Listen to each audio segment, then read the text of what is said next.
Here is Chapter 15 of Sideways Stories from Wayside School. Chapter 15, Dee Dee. This story contains a problem and a solution.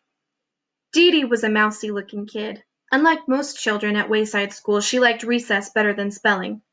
As soon as the recess bell rang, she would jump up from her seat and run out the door. There were big signs in Wayside School on every floor, "No jumping down the stairs." Dee Dee never seemed to notice the signs. She jumped down the stairs. Some children took the stairs 2 at a time. Dee Dee took them 10 at a time. That was on the way down. It was funny, she never seemed to be in quite the same hurry on the way back up. There was another sign at Wayside School: "No cutting across the grass." Dee Dee must not ever have seen that one either.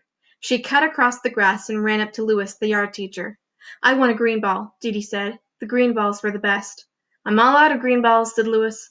"Okay, then I want a red ball," said Dee Dee. The red balls were just about as good as the green balls. They didn't bounce as high, but actually sometimes you don't want a ball to bounce too high. "I'm all out of red balls too," said Louis. "Do you have anything left?" asked Dee Dee. Dee Dee meant anything besides the yellow ball. There was one yellow ball at Wayside School, and Louis was always trying to get rid of it. It didn't bounce, and it never went the way it was kicked. "Anything at all?" asked Dee Dee. "Today is your lucky day," said Louis. "I have one ball left, just for you, the one and only yellow ball." "No thanks," said Dee Dee. "Oh, come on, take it," said Louis. "Why don't you ever have any green or red balls?" asked Dee Dee. "I do," said Louis, "but the other children ask first. By the time you get here, they're all gone." "But that's because I have to come all the way from the 30th story. How do you expect me to compete with the kids from the first or second?" she asked. "That's why I saved you the yellow ball," said Louis. "Everybody wanted it, but I saved it just for you." "I bet," said Dee Dee. She took the yellow ball and bounced it on the ground. It stopped dead with a thud. She stepped back, ran up and kicked it. It went backwards over her head. She didn't bother chasing it. Instead, she played hopscotch with Jenny and Leslie. She thought it was disgusting. The next day, Dee Dee asked Mrs. Jules if she could go to recess early. "Why?" asked Mrs. Jules. "So I can get a green ball before Louis gives them all away," said Dee Dee. "I'm glad you have a good reason," said Mrs. Jules. "Yes, you may go. But first, spell Mississippi for me."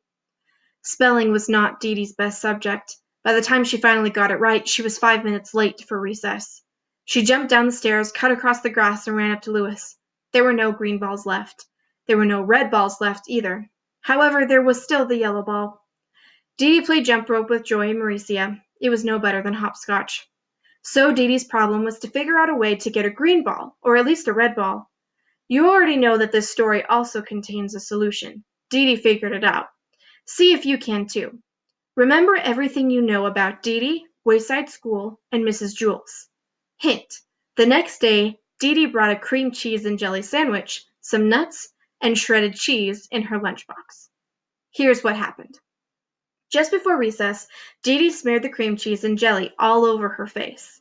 Then she stuffed her mouth with nuts and hung the shredded cheese from her nose. When she closed her eyes, she looked just like a dead rat. Todd was in on the plan. "Mrs. Jules," he called, "there's a dead rat in the classroom." Mrs. Jules was very put out. "I want that dead rat out immediately." When Mrs. Jules said immediately, she meant it. Dee Dee instantly found herself outside on the playground. "I want a green ball," she said. Louis pretended that he hadn't heard her. "May I please have a green ball?" asked Dee Dee. Louis gave her a green ball. "I don't know how you did it, Dee Dee, but you're first today," he said. When Mrs. Jules found out that Dee Dee and Todd had tricked her, she sent Todd home early on the kindergarten bus. Dee Dee threw the green ball on the ground. It bounced 50 feet straight up in the air, and then she caught it. "You don't like me, do you?" she asked Louis. "Sure I do," said Louis. "No, you don't," said Dee Dee. "Yes, I like you," said Louis. "No, you don't," Dee Dee insisted. "Yes, I like you, I really do," said Louis. "Are you sure?" asked Dee Dee. "Yes," said Louis. "Don't you believe me?" "I guess so," said Dee Dee. "Do you like me?" asked Louis. "You bet," said Dee Dee. "You're my best friend." "Terrific," said Louis. "I always wanted to be best friends with a dead rat." And that's the end of chapter 15.